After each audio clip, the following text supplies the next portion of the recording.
Yo, welcome back. CT, aka the Athletic Dad again. I think if I say that enough, people are gonna have to start calling me that because they think somebody else came up with it. Back here at the Mecca, T3 Performance in Beechwood, you'll see a bit of the facility as we get into our training session. So today we have split cleans, which are fun because I'm not very good at them. So we're gonna work up to a top set there. We'll do a single on each side. We're gonna pair that with a plyo step up and bounds for distance. So we got a vertical jump in there. We got a horizontal jump in there. Then we're gonna do some deadlifts. We're gonna hit a top set of 5, and then just like we did yesterday, we're gonna do some doubles on the 30-second. So gonna take this off so I can hit some of these cleans to warm up, and then we'll get into it.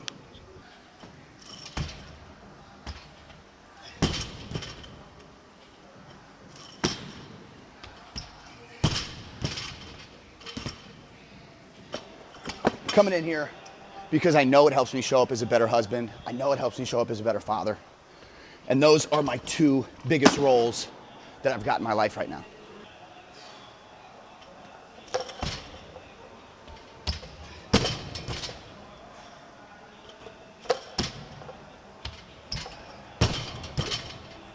All right, 225. Again, I like exercises like this because it's difficult. Anytime I go into the split, I go right foot in front. So this forces me to train both sides, both right and left. I also like finding things that are challenging for athletes who can do a lot of, express a lot of good athletic qualities. And this is one of those things that's pretty difficult because you're extending as fast as you can, trying to decelerate the bar in a catch. And a million times maybe we've caught it in a bilateral stance. So now I'm catching in that split. It's fun, good time.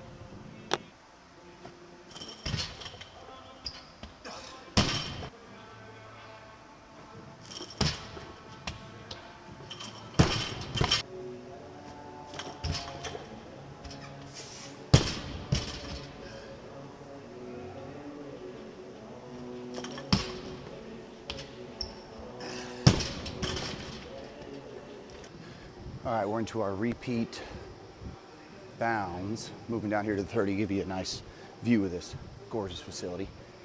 Coming all the way down here, alternating legs, doing 4 each, trying to cover as much ground as I can. Not only get as high, but also get as far as I can each time. Here we go.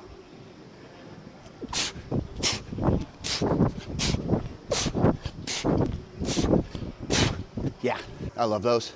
Now we're gonna go high box, so 24-inch box. I just want the knee above the hip when we start here. So a little more difficult position to be able to produce force than like knee being even to the hip or even lower. If it's a lower box, you can really send yourself off that. So what we're gonna try to do is knee above the hip. I'm gonna pick my foot up so I have a bit of intent when I drive down through the box, trying to push as hard as I can through that foot, trying to get as high as I can. I'm gonna try to hit my head on the ceiling. 30 plus feet up there. Let's see what happens. Try to even jump out of the camera. That'd be nice. I don't even know what the camera looks like, but if I get out of it, just know that I'm hitting my head on the ceiling pretty much.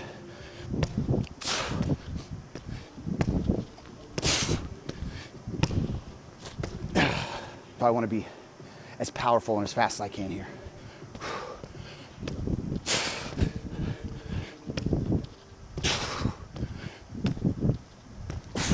Here we go.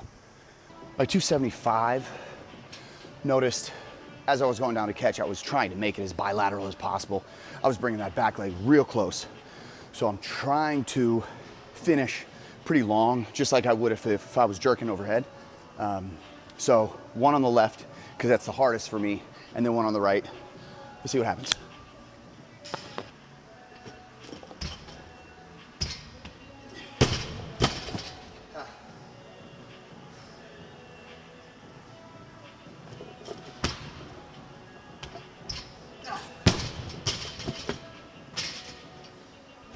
Hang in there. 275. Let's do one more. 285. Then we'll move on to deadlifts and talk about Orange Theory. All right, we rested about a minute. Ideally, before approaching a heavy set of any of these Olympic movements, even any set of a compound movement, you're gonna wanna take some time. But time is something right now that we don't have a ton of. And I've decided to fill some of that time with talking. So I'm not able to rest as much, but it is what it is. Again, I don't really have any goals besides be an absolute athletic unit, shout out Blaine McConnell. So here we go, let's hit a single and then go from there, see what happens. And I'll introduce you to the GOAT at T3 in Beechwood here in just a second.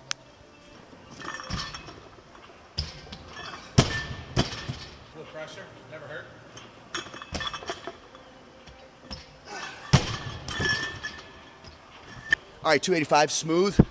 Again, I'm gonna introduce you to the GOAT here at T3 Performance in Beechwood. This is our head trainer, Coach Spencer Crone. Spence. So when I met this guy, he had a man bun. I was about $180. Way different story now. You know, you go in there, you like see a guy with like full tattoos and a man bun. You're like, I'm about to get fucked up for an hour straight.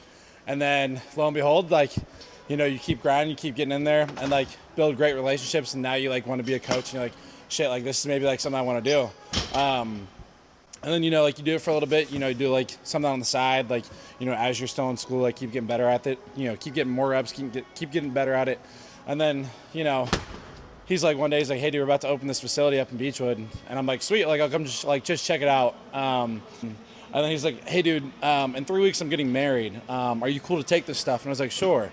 And then he left for like 3 weeks and then he came back and he's like, all right, like let's just keep you around. And then now here we are working more than this guy because this guy's on dad duty. So like blink your eyes, fast forward like 10 times speed. Here we are, 2025. We're here and we're here to level up people in Northeast Ohio and all of Ohio. Shout out anyone that wants to come to Beechwood, Ohio and train. I would say this when talking about Spencer too, like he had a training background before he got to NDC as a golfer and then started shadowing a little bit in the weight room, really enjoyed what we did.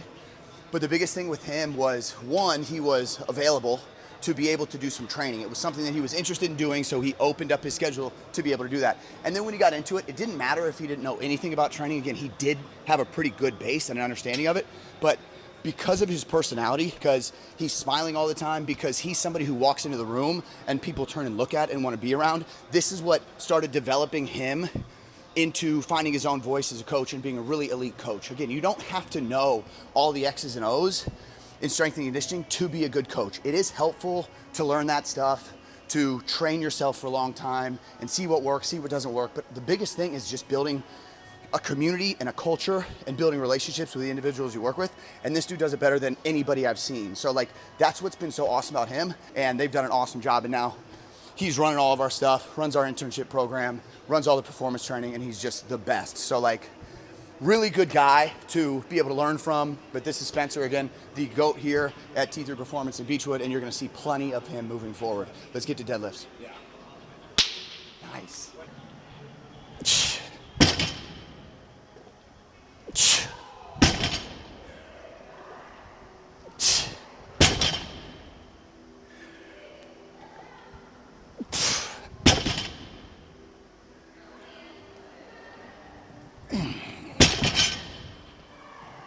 We are double overhanding that. We are hook gripping that. Feels nasty. Last couple. Here, do 5. Have a little break in between because my thumbs are getting beat up, baby.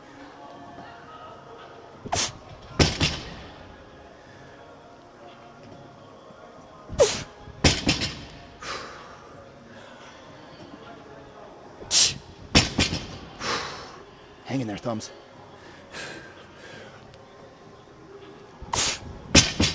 One more.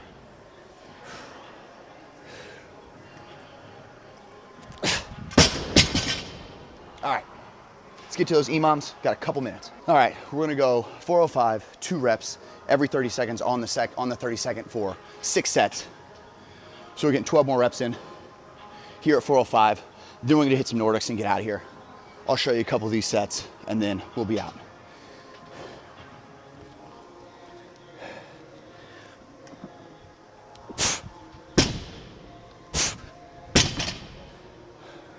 T4s.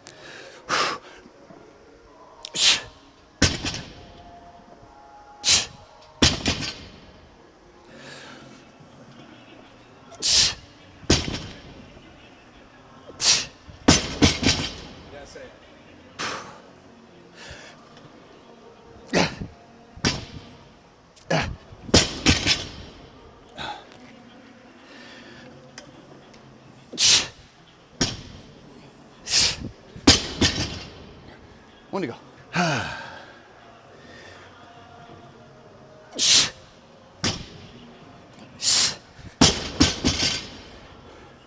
Thanks for tuning in. Catch you guys on the next one.